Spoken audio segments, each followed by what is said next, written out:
Halo Sobat Kabaroto, kali ini tim Kabaroto mau coba review salah satu mobil yang cukup unik yang namanya pun baru menjadi debutan di pasar otomotif Indonesia. Di samping gua sudah ada Neta V yang tergolong sebuah crossover dengan harga yang cukup affordable. Penasaran berapa harganya dan apa aja keunikan dari mobil satu ini? Stay tune terus di YouTube channel Kabaroto.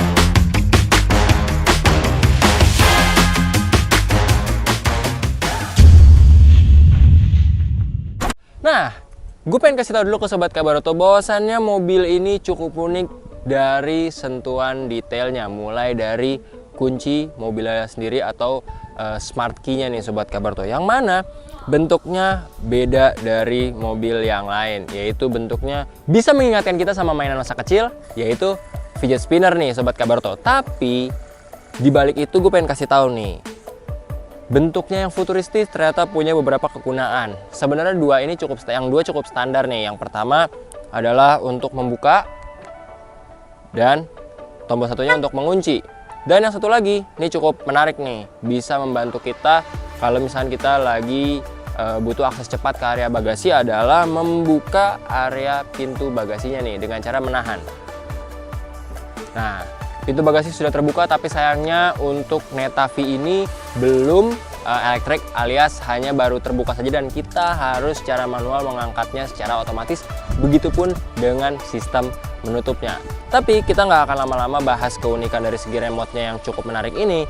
Kita akan membahas dari segi tampilannya terlebih dahulu. Neta V pertama kali launching di gelaran Gias 2023 kemarin di ASBS Desop, dan cukup menjadi pusat perhatian karena selain Neta V di booth Neta saat itu ada Neta S yang bentuknya cukup sporty, tapi di samping gue ini sudah ada Neta V yang mana sebentar lagi, tepatnya di bulan Januari, sudah mulai dipasarkan di Indonesia dan kita akan sering lihat penampakannya di jalan raya. Karena saat tim Kabaroto sendiri pun melakukan test drive dari Neta V ini sendiri, banyak banget orang yang penasaran dan juga belum familiar sama bentuknya. Kalau kita lihat emang tampilannya tuh bener-bener sangat futuristis dan juga menunjukkan identitas mobil listrik banget. Terlihat dari mana? Terlihat dari grillnya yang cukup rapat, yang sangat menandakan bahwasannya itu mobil listrik. Tapi kalau bisa kita perhatiin juga dari bentuk headlamp dan juga area front fascianya ini mengingatkan kita juga sama bentuk dari mobil listrik kenamaan, yaitu Tesla nih Sobat Kabaroto. Nah, buat Sobat Kabaroto yang nanti ataupun sudah melakukan pemesanan terhadap sebuah unit Neta V, nggak usah khawatir bahwasannya ketika tempat pengisian daya listriknya ini nggak bisa dibuka di sebelah kanan, karena sebenarnya pengisiannya itu ada di sebelah kiri nih Sob. Kenapa? Karena di sebelah kanan ini sebenarnya peruntukannya untuk pasar otomotif Thailand nih, tapi tetap saat didatangkan ke Indonesia, portnya ini ataupun tempat dari pengecasan ini tetap disediakan, namun tidak bisa dibuka atau terkunci, melainkan kalau di Indonesia sendiri ada di sebelah kiri.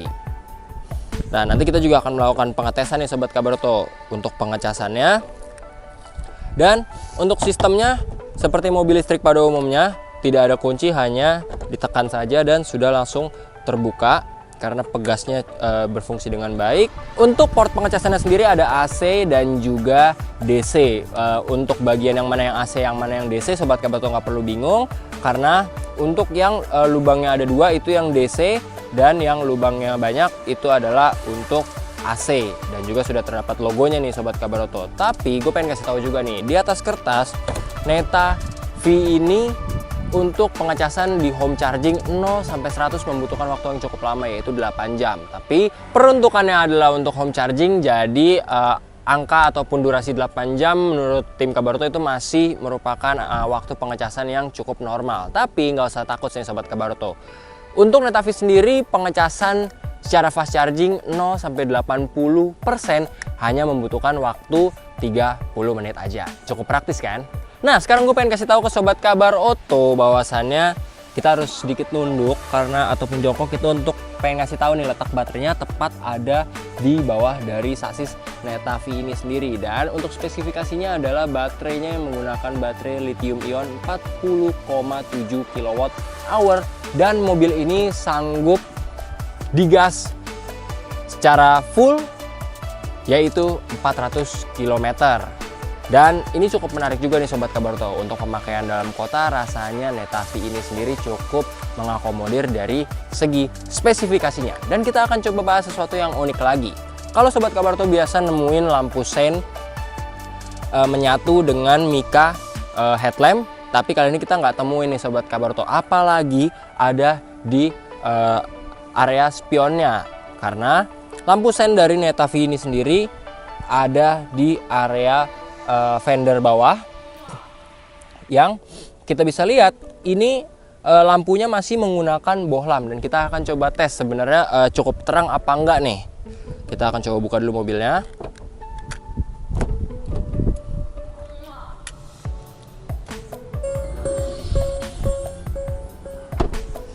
Nah, kita bisa lihat nih Sobat Kabarto, walaupun masih menggunakan bohlam, tapi untuk siang hari sistem pencahayaannya pun masih cukup terlihat sih ya.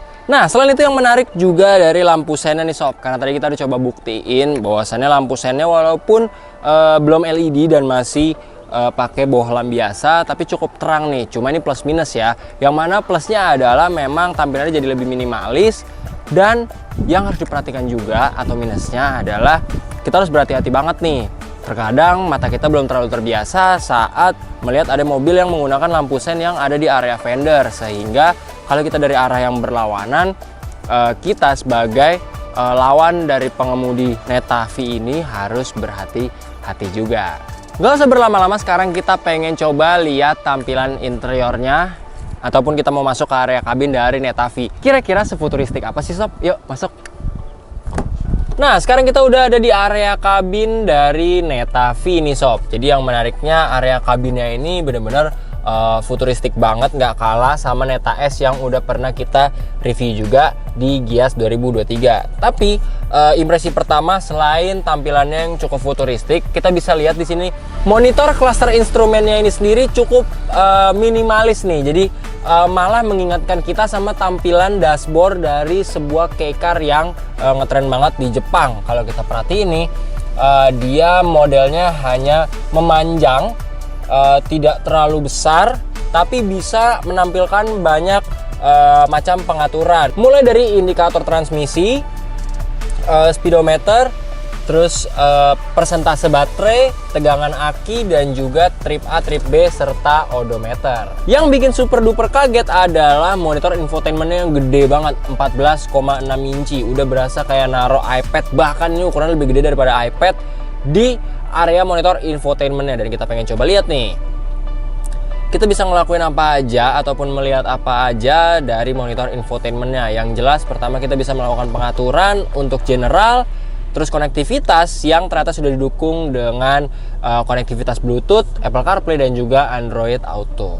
Dan sekarang kita pengen kasih tahu juga nih Sobat Kabaroto, di monitor infotainment yang super gede ini kita bisa melakukan banyak hal, mulai dari konektivitas Bluetooth. Terus habis itu kita juga bisa mengatur music lewat Bluetooth atau USB, ada radio juga.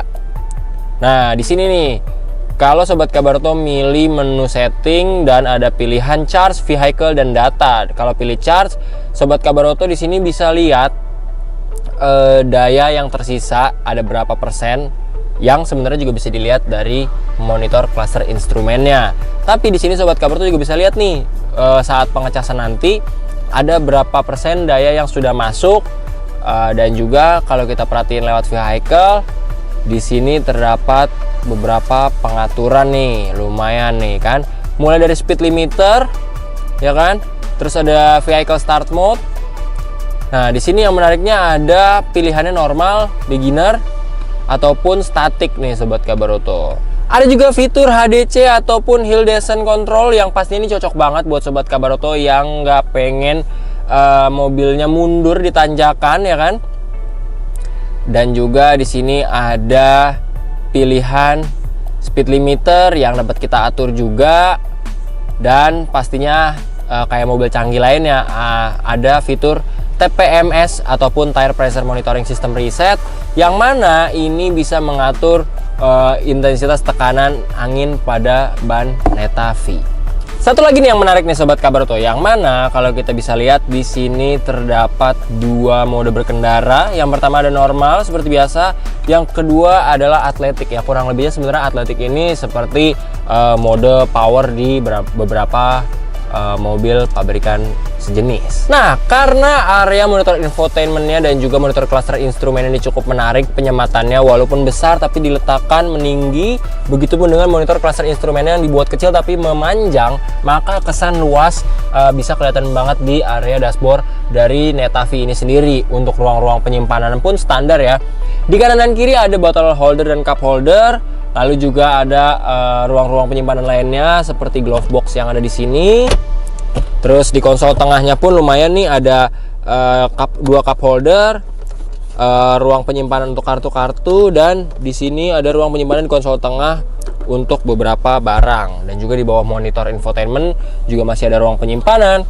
Di bawahnya lagi ada ruang penyimpanan dan juga ada power outlet 12 volt 130 watt yang Sobat Kabarto bisa fungsikan, plus di sini terdapat colokan untuk USB-nya. Nah, yang menariknya juga nih Sobat Kabarto, kalau Sobat Kabarto lihat ke atas, di sini terdapat spot untuk pengecasan USB, yang mana ini sangat cocok untuk driver taksi online. Biasanya mereka menyematkan holder dan bisa membentangkan kabelnya searah dengan phone holdernya yang ada di sisi kanan. Tapi memang itu cukup mengganggu apabila wiring ataupun perkabelannya tidak dirapikan lagi, karena tepat persis ada di depan dari kaca yang fungsinya untuk visibilitas dalam berkendara. Nah, sekarang kita coba pengen lihat area belakang, yang mana ternyata bagasinya cukup luas nih, apalagi kalau jok tengahnya dilipat. Let's go, kita ke belakang.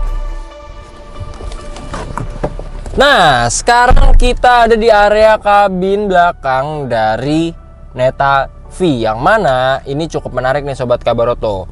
Karena untuk sebuah mobil 300 jutaan ini udah dirasa cukup banget. Kenapa? Sebuah mobil 300 jutaan sudah disematkan fitur ISOFIX, yang pastinya buat keluarga muda, apalagi yang pengen mengikuti program elektrifikasi dari pemerintah, ini cocok banget nih. Ditambah juga di sini walaupun tidak disematkan yang namanya armrest, tapi setidaknya hal ini bisa membantu kenyamanan saat kita mau coba isi Neta V dengan 5 orang full termasuk pengendara. Karena kalau bisa dibayangkan saat menjadi penumpang di tengah, nah area konsol tengahnya pun tidak memakan space sama sekali, dan ini cukup nyaman nih, tidak ada ganjalan saat kita coba bersandar. Sayangnya aja memang tidak ada headrestnya nih untuk di area yang tengah, tapi untuk di area belakang samping kanan kiri sudah disematkan headrest yang dirasa cukup. Ruang-ruang penyimpanan juga cukup banyak nih Sobat Kabaroto, mulai dari belakang jok, ada pocket juga di dekat konsol tengah, ada penyematan untuk wadah koin-koin, dan tidak ada tambahan lainnya. Tapi kita pengen coba kulik area bagasinya. Tapi sebelum kita ke belakang, gue pengen kasih tahu nih, di sini ada tombol, di sini ada tuas khusus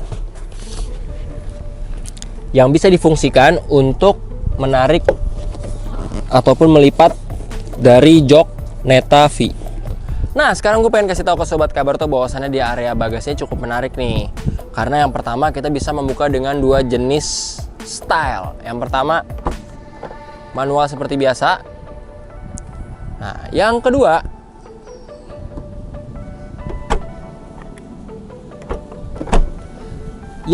kita bisa pakai remote uniknya nih. Tinggal pencet tombol lalu ditahan.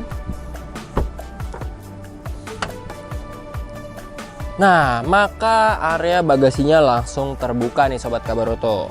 Dan gue pengen kasih tahu juga nih ke Sobat Kabarto, area bagasinya kalau jok belakangnya itu nggak dilipat, kapasitasnya adalah 335 liter, yang mana ini cukup banget kalau buat naro dua koper berukuran sedang atau mungkin 4-6 ransel. Dan yang menariknya juga, kapasitas bagasi ini masih bisa bertambah kalau jok belakangnya kita lipat. Kita akan coba demonstrasikan.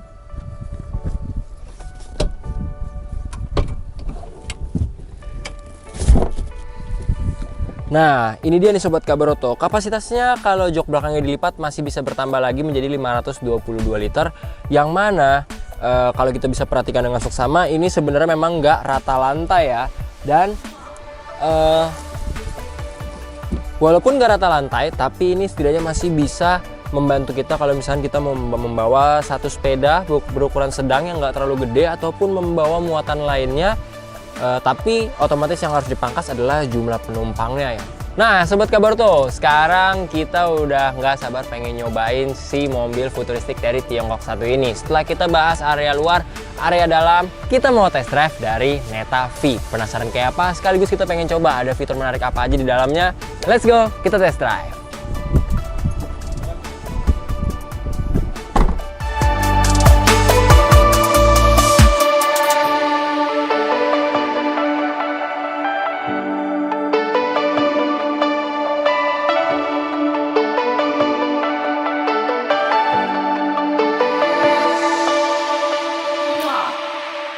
Oke Sobat Kabaroto, sekarang kita sudah di dalam kabin dari Neta V, yang mana ini merupakan sebuah produk terbaru dari Tiongkok, yang mana sebelumnya kita udah pernah review, tapi itu adalah Neta S yang tampilannya jelas lebih sporty. Kalau ini Neta V, kalau kita lihat website resminya, dia masuk ke kategori dari crossover.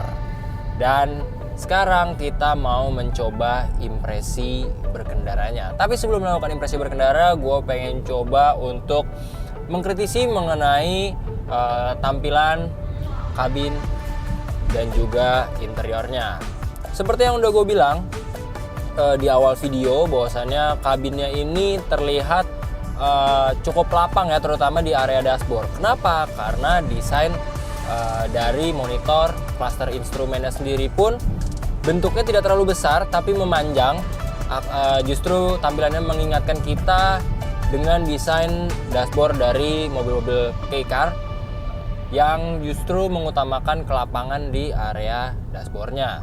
Tapi yang bikin takjub justru dari monitor infotainmentnya yang super gede nih Sobat Kabaroto, dan terdapat berbagai macam fitur yang bisa dioperasikan ataupun diaktifkan, dan juga banyak banget nih fitur yang bisa dioperasikan dari Neta V di monitor infotainmentnya yang super gede ini nih Sob. Mulai dari cruise control, terus habis itu kita juga bisa aktifin one pedal nih. Nah, ntar kita akan coba buktiin kira-kira lebih efisien mana nih dan lebih safety mana nih kira-kira kalau Neta V pakai fitur one pedal atau justru malah nggak pakai fitur one pedal. Nah, sekarang kita akan bahas mengenai visibilitasnya nih Sobat Kabaroto. Jadi kita sembari jalan-jalan sore nih, ternyata Neta S punya visibilitas yang cukup luas di area kaca depannya nih Sob. Dan juga kalau bisa kita perhatikan, sebenarnya untuk bentuk belakang dari Neta V ini sendiri sedikit melandai, tapi justru hal tersebut tidak mempengaruhi visibilitas untuk ke area belakang saat kita melihat menggunakan spion tengahnya nih Sob. Dan juga kalau kita kritisin soal pilar A-nya, di sini menurut gue pribadi blind spotnya justru nggak terlalu besar ya, karena di pilar A-nya ini sendiri tergolong cukup slim. Lanjut lagi kita akan ngebahas mengenai handlingnya. Tapi sebelum mengenai handling, gue akan bahas mengenai lingkar kemudinya yang ternyata tidak bisa di-adjust dan sudah model paten, tidak ada tuas sama sekali yang bisa digunakan untuk adjust dari lingkar kemudinya. Nah, sekarang kita akan bahas soal handlingnya nih Sob. Sebenarnya sebelum kita ngebahas handling, kan tadi gue udah bahas bahwasannya lingkar kemudinya ini sendiri nggak bisa di-adjust. Tapi yang bikin menarik adalah bentuk dari lingkar kemudinya ini sendiri. Bagian bawahnya terlihat seperti flat bottom, dan juga atasnya juga lumayan datar nih. Dan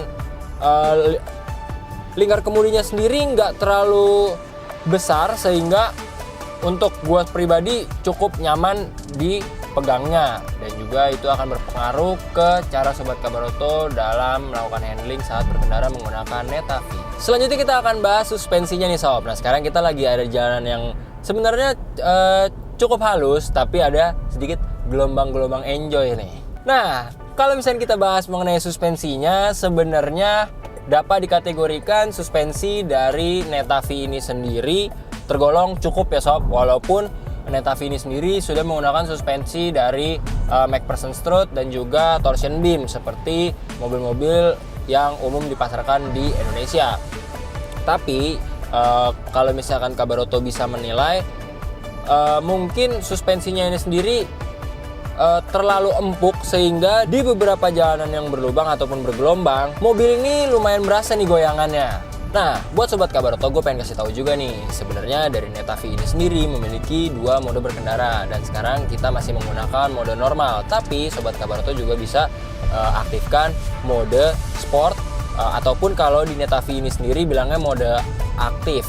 Jadi itu hanya istilah aja, tapi indikasi paling mudah ditemukan saat kita sedang menggunakan mode sport adalah saat kita berpindah ke transmisi D ataupun sedang jalan normal, indikator yang ada di monitor cluster instrumennya akan berubah tulisannya menjadi huruf S bukan D.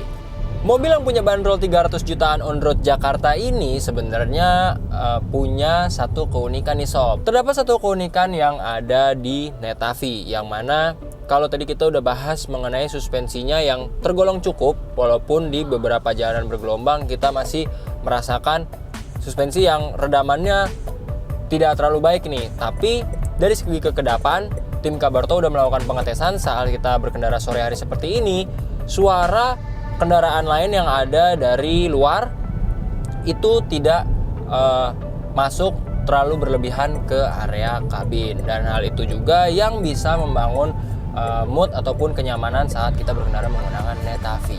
Ada juga yang menarik nih sobat Kabaroto. Jadi Netavi ini sendiri cukup mengakomodir bagi pengendara ataupun siapa aja yang baru mulai belajar mobil. Kenapa? Karena di Netavi ini sendiri terdapat beberapa pilihan mode berkendara seperti saat vehicle start mode. Di sini terdapat 3 pilihan nih, ada normal, beginner, dan juga static. Ada pula fitur yang dapat membantu buat sobat Kabaroto yang mungkin belum terlalu mahir dalam berkendara, yaitu adalah speed limiter. Nah, sekarang kita lagi setup speed setting kita ada di 30 km per jam. Nah, sobat Kabaroto, tim Kabaroto sekarang juga lagi mau mampir ke Komplek Brin, yang mana kita lumayan sering juga nih untuk melakukan pengecasan di daerah situ. Nah, kita bakal coba nih tes, kira-kira Netavi ini kalau dicas kurang lebih 1 jam bisa nambah berapa nih? Stay tune terus di YouTube channel Kabaroto.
Nah sobat Kabaroto, kita udah selesai ngecas di kantornya Brin nih. Dan yang menakjubkan adalah kita udah mendapat catatan angkanya selama kurang lebih 55 menit 55 detik kita sudah berhasil mengisi sampai 100%. Tadi waktu saat kita mengisi pengecasan mobil Netavi, kita start dari 60% dan saat mencapai 100% kita mencatatkan waktu 55 menit 55 detik. Nah oke, itu dia sobat Kabaroto penjelasan mengenai sistem pengecasan di pabrikan mobil Tiongkok terbaru yaitu Netavi. Gimana nih sobat Kabaroto komentarnya? Apakah Netavi ini menurut sobat Kabaroto sudah siap dipasarkan di industri otomotif start dari Januari 2024 besok? Jangan lupa klik like, comment, dan subscribe, dan pantengin terus YouTube channel Kabaroto karena kita akan selalu membahas seputar berita otomotif.